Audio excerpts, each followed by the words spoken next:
Hey everyone, this is Rahul. तो आप सभी की डेट शीट के साथ साथ आपका क्लास 10th का टर्म 1 का रिजल्ट भी अनाउंस हो चुका है।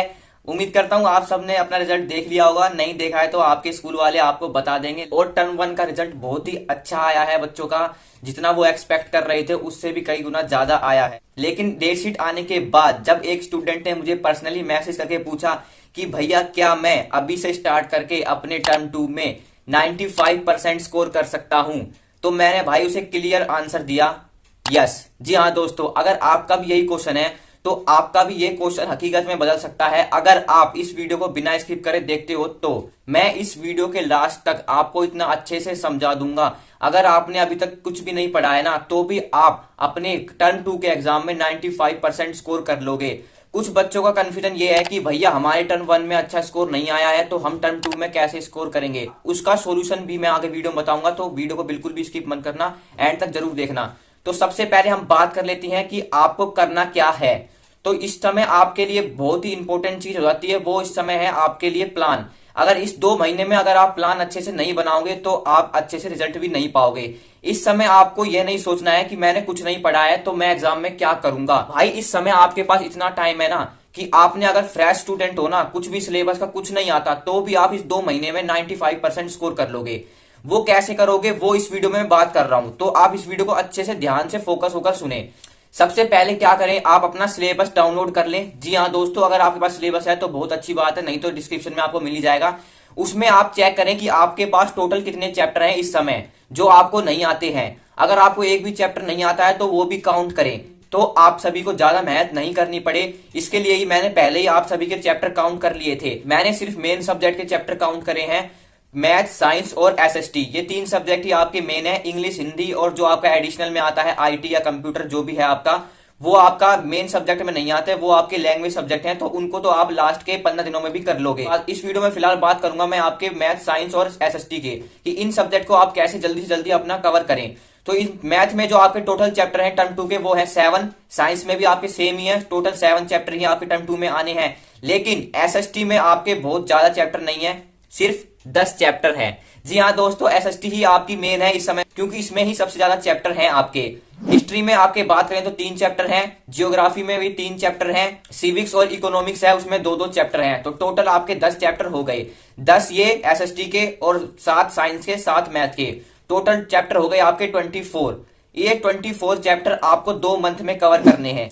तो आपने टोटल कर लिए चैप्टर, आपके पास है 24 चैप्टर, और ये 24 चैप्टर आपको कंप्लीट करने हैं 2 महीने के अंदर। अगर आप ये 14 मार्च तक भी वीडियो देखते हैं तो आपके पास 14 मई, यानी कि 14 मई को आपका एसएसटी का पेपर है। 14 मई को एसएसटी का पेपर है और आपके 10 चैप्टर हैं, तो आपको 2 महीने टोटल मिल रहे हैं दिन 10 चैप्टर करने के लिए। और बाकी के 7 चैप्टर साइंस के और 7 चैप्टर मैथ के, ये 14 चैप्टर आपको इन आने वाले दिनों में कैसे कंप्लीट करने हैं उन पे बात कर लेते हैं। तो पहले तो आप अपना गोल सेट कर लें कि ये एक चैप्टर एक दिन में मुझे खत्म कर लेना है, क्योंकि सबसे पहले आपको फोकस करना पड़ेगा 3 फैक्टर पर। 3 फैक्टर क्या है? पहला है कंसंट्रेशन, दूसरा है कॉन्फिडेंस और तीसरा है कंसिस्टेंसी। अगर ये 3 फैक्टर आपने लगातार 2 महीनों तक फॉलो कर लिए तो आपको एग्जाम में फोड़ने से कोई नहीं रोक सकता। आप अपने एग्जाम में 95% स्कोर करोगे। जी हाँ दोस्तों, बहुत से स्टूडेंट पहला फैक्टर ही फॉलो नहीं कर पाते, जो कि है कंसंट्रेशन। अब आधे से ज्यादा स्टूडेंट क्या करेंगे, इस वीडियो को यहीं छोड़कर चले जाएंगे। तो ये दिक्कत है आप लोगों की, क्योंकि आप 5 से 10 मिनट की वीडियो में फोकस नहीं कर पा रहे। तो भाई आपका इतना बड़ा सिलेबस है, उस पर फोकस करके कैसे पढ़ोगे? तो आपको कंसंट्रेशन होना बहुत ही जरूरी है। यही पहला टिप है आपके लिए। आपको पहले कंसंट्रेट होकर बैठना है, तभी आपको कॉन्फिडेंट आएगा कि हाँ मैं कर सकता हूं। और अगर आप कंसिस्टेंसी से करोगे 2 महीने तक तो आप आसानी से अपने एग्जाम में स्कोर करोगे ही करोगे, और क्या पता टॉप भी कर जाओ। तो इसलिए ये 3 फैक्टर आपके लिए बहुत ही इंपॉर्टेंट है, इनको ध्यान में रखकर ही अपना प्लान फॉलो करें। तो इस समय पर आपको साइंस पर पहले ज्यादा फोकस करें, क्योंकि साइंस में आपको इस समय समझना पड़ेगा। एसएसटी बाद में स्टार्ट करें, क्योंकि उसमें ज्यादा काम रटने का है। अगर आप इस समय रटने बैठोगे तो एग्जाम हो सकता है एग्जाम आने तक उसको भूल जाओ। तो इस समय आप पर कंसेप्ट वाले सब्जेक्ट उठाओ पहले, जैसे कि मैथ में आपके न्यूमेरिकल्स पार्ट है, क्वेश्चन सोल्व करने होते हैं, तो पहले वो करें। साइंस में आपको अंडरस्टैंडिंग चाहिए, वो करें पहले। साइंस में आपके टोटल 7 चैप्टर हैं, इंपॉर्टेंट है आपके फिजिक्स के, जो मैग्नेटिक इफेक्ट ऑफ करंट है और इलेक्ट्रिसिटी है, उसको भाई घोल के पी जाए। उस चैप्टर में से सैंपल पेपर में भी बहुत ज्यादा क्वेश्चन पूछे गए हैं, तो उस चैप्टर को आप बिल्कुल भी ना छोड़ें। कोशिश करें उसकी एक एक लाइन आप पढ़ें। इस समय आप नया चैप्टर भी पढ़ने बैठोगे ना शुरुआत से, जो आपकी एस चंद की बुक है उसमें से ditto one by line read करके पढ़ोगे तो भी आपका सिलेबस कंप्लीट हो जाएगा। बस आपके अंदर कॉन्फिडेंट होना चाहिए कि हाँ भाई मैं कर सकता हूं। तो ऐसा आप जरूर करें। मैथ के लिए आपका जो चैप्टर इंपॉर्टेंट है, आपका एपी सबसे ज्यादा इंपॉर्टेंट है। और भाई सर्कल चैप्टर से थ्योरम आपकी जरूरी पूछी जाएगी, तो सर्कल चैप्टर आप जरूर करें। करने तो आपको सारे ही चैप्टर हैं, लेकिन मैं आपको बता रहा हूं फोकस इन चैप्टर पे ज्यादा रखें। लेकिन जो बाकी के चैप्टर है उन पर आप थोड़ा कम फोकस रख सकते हैं। लेकिन जो मैक्सिमम वेटेज रखते हैं उन चैप्टर को तो भाई आप मिनिमम कर ही लेना। अगर आपको नहीं पता है कि कौन से चैप्टर ज्यादा वेटेज रखते हैं, तो उसके लिए भी मैंने वीडियो बता रखी है, चेकआउट कर सकते हैं प्लेलिस्ट चैनल पर जाकर। तो ये तो बात हो गई आपकी साइंस और मैथ की। मैथ में आपको मैंने बता दिया है कि आप इंपोर्टेंट वेटेज, जो आपके वेटेज चैप्टर हैं वो कौन से हैं, आप वीडियो में जाकर देख लेना। अब बात कर लेते हैं आपकी एसएसटी की, जो कि एसएसटी बहुत से स्टूडेंट के मन में डर बैठा के रखती है, क्योंकि ये है ही ऐसी चीज। भाई मैं भी जब क्लास 10th में था, मुझे भी एसएसटी से बहुत ही डर लगता था, मुझे बहुत ज्यादा बोरिंग लगती थी। लेकिन मैं लास्ट में ही इस एसएसटी को पढ़ता था। लास्ट में ऐसे मतलब नहीं कि कल एग्जाम है और आज पढ़ रहा हूं, मिनिमम 1 महीने पहले। तो 1 महीने पहले आपको स्टार्ट करनी है। आपके पास ज्यादा से ज्यादा 1.5 महीना ही है अब, तो आपको अभी स्टार्ट कर देनी चाहिए, क्योंकि आप अभी स्टार्ट करेंगे जब भी आपके पल्ले पड़ेगा कुछ ना कुछ। तो आप स्टार्टिंग में क्या करें, सबसे पहले उठाएं इकोनॉमिक्स को। जी हाँ दोस्तों, इकोनॉमिक्स हमारे अर्थशास्त्र से रिलेटेड है, हमारी इकोनॉमिक्स से रिलेटेड है, तो वो आपके जल्दी समझ में आएगी। हिस्ट्री को आप बाद में करें, क्योंकि वो सिर के ऊपर से जाने वाली है, इसलिए पहले आप इकोनॉमिक्स को उठाएं। इकोनॉमिक्स में आपके 3 चैप्टर हैं, तो आप उनको अच्छे से कर लें। ये अगर आप कैसे करने हैं आपके, सिंपली आप वन शॉट देख सकते हैं। मैं हर एक वीडियो में बताता हूँ, आपके लिए इस समय बेस्ट रहेगी। वन शॉट वीडियो देखें जाके चैप्टर की, और उसमें से जितना भी समझ में आया आपको नोट्स बनाएं। या फिर अगर आपके पास नोट्स हैं तो उससे बढ़िया बात कुछ हो ही नहीं सकती। आप अपने सिंपली नोट्स से पढ़ें, या बहुत से बच्चे गाइड लेके रखते हैं, तो आप गाइड से भी पढ़ सकते हैं। लेकिन आपको इस समय एनालाइज करना बहुत जरूरी है। पहले आपको समझना पड़ेगा कि कौन से क्वेश्चन कहां, कौन से चैप्टर से ज्यादा क्वेश्चन आते हैं। इसके लिए आपको simply previous year question paper देखने पड़ेंगे कि किस चैप्टर में से ज्यादा क्वेश्चन पूछे जाते हैं। मैं आपको बता दूं तो जो सैंपल पेपर आया है टर्म 2 का एसएसटी के लिए, उसमें जो नेशनलिज्म चैप्टर है उसमें से मोस्टली क्वेश्चन कवर हो रहे हैं। तो आप हिस्ट्री के चैप्टर को बिल्कुल भी ना छोड़ के जाएं। जो ग्लोबलाइजेशन वाला चैप्टर है वो भी आप अच्छे से करें, और जो नेशनलिज्म इन इंडिया है वो तो भाई आप अच्छे से घोल कर पी जाएं, क्योंकि उसमें से ही मैप आना है आपका, और उसमें से ही आपके लॉन्ग क्वेश्चन एक आएगा ही आएगा। तो आप नेशनलिज्म इन इंडिया को अच्छे से करके जाएं।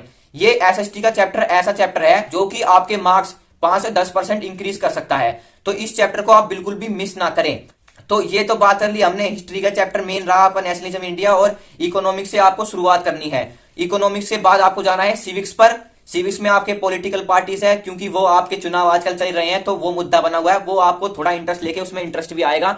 लेकिन फिर उसके बाद आप स्टार्ट करें जियोग्राफी को। जियोग्राफी के बाद आप आए हिस्ट्री पर। डेली अगर आप एक चैप्टर भी हिस्ट्री का करते हैं तो भाई आप आसानी से कवर कर लोगे अपने 10 चैप्टर। तो आप कोशिश करें कि हम अपना सिलेबस जल्दी से जल्दी खत्म करें। उसके बाद आपके जो डेज बचेंगे उसमें आप ज्यादा से ज्यादा अपना रिवीजन करें, प्रीवियस ईयर लगाएं। दोस्तों प्रीवियस ईयर बहुत जरूरी है आपके लिए, क्योंकि आप फर्स्ट टाइम बोर्ड एग्जाम दे रहे हो। टर्म 2 में तो आपके लिए सब्जेक्टिव है, और टर्म 1 आपके लिए ऑब्जेक्टिव था, जो कि आपने फर्स्ट टाइम फेस किया था। लेकिन टर्म 2 भी आप जो सब्जेक्टिव पैटर्न है वो फर्स्ट टाइम फेस करने जा रहे हैं। तो आप कोशिश करना कि आप ज्यादा से ज्यादा मैक्सिमम 5 साल के प्रीवियस ईयर क्वेश्चन कर लें, और सिलेबस कंप्लीट करने के बाद आपको सैंपल पेपर जो आपको सीबीएसई ने प्रोवाइड किया था अपनी ऑफिशियल वेबसाइट पर, वो आपको डाउनलोड करके उसको सोल्व करना है। और आपको देखना है कि मैं कितना कैपेबल हो चुका हूं इन क्वेश्चन को सोल्व करने के लिए। अब मैं बात कर लेता हूं लास्ट पॉइंट की, जो मैंने आपको स्टार्टिंग में बताया था कि भैया हमारे टर्म 1 में कम मार्क्स आए थे, तो क्या हम टर्म 2 में अच्छा स्कोर करके अपनी परसेंटेज इंक्रीज कर सकते हैं। तो भाई मैं क्लीन आंसर दूं तो आपको बिल्कुल कर सकते हो, क्योंकि सीबीएसई ने जो अपना सर्कुलर निकाला था कल लेट नाइट में, उस सर्कुलर में सीबीएसई ने साफ साफ मेंशन कर रखा है कि हम जो टर्म 1 का वेटेज है और टर्म 2 का वेटेज है उसको डिसाइड करेंगे लास्ट में, जब हम रिजल्ट अनाउंस करेंगे टर्म 2 का। तो आप बिल्कुल भी टेंशन ना लें कि आपका टर्म 1 कैसा गया था। आपको फोकस करना है तो अब टर्म 2 पे फोकस करना है। सीबीएसई ने यह भी मेंशन कर रखा था कि जो बच्चे एग्जाम नहीं दे पाए थे कोविड-19 की वजह से, या फिर उनका पर्सनल रीजन था, तो उनको भी टर्म 2 के बेस पर ही उनकी परफॉर्मेंस को डिसाइड किया जाएगा। तो इससे आप सोच सकते हैं कि आपके लिए टर्म 2 एग्जाम कितना इंपॉर्टेंट है। तो आपको मैंने जो पॉइंट इस वीडियो में बताए हैं उनको आपको अच्छे से फॉलो करना है, तो आप अपने एग्जाम में अच्छा स्कोर गारंटी से करोगे। और इस समय पर आपको डिस्ट्रैक्शन से बिल्कुल ही दूर रहना है। भाई मोबाइल का आप ज्यादा से ज्यादा यूज करें सिर्फ स्टडी के लिए, अपनी लेक्चर देखने के लिए। और हाँ, आपको बता दूं जो आपके लैंग्वेज पेपर हैं, जो आपके लैंग्वेज सब्जेक्ट है, वो भी आप लास्ट के 15 दिन में सिंपली आपकी जो चैप्टर की समरी होती है उनको देखकर आप आसानी से कर लोगे। लास्ट में आपको सिंपली फॉर्मेट देखना है, पोस्टर मेकिंग का फॉर्मेट क्या होता है, ग्रामर में जो लेटर आता है आपका उसका फॉर्मेट क्या होता है, उसकी टेंशन लेने की आपको जरूरत नहीं है, वो तो आपको लास्ट में भी हो जाएगा। तो उम्मीद करता हूं आपके लिए वीडियो हेल्पफुल रही होगी। तो दोस्तों अभी तक वीडियो को लाइक नहीं किया तो लाइक कर देना, और ऐसे हेल्पफुल कंटेंट के लिए और मोटिवेटेड कंटेंट के लिए आप इस चैनल को सब्सक्राइब कर सकते हैं। तो see you in the next video, तब तक के लिए गुड बाय।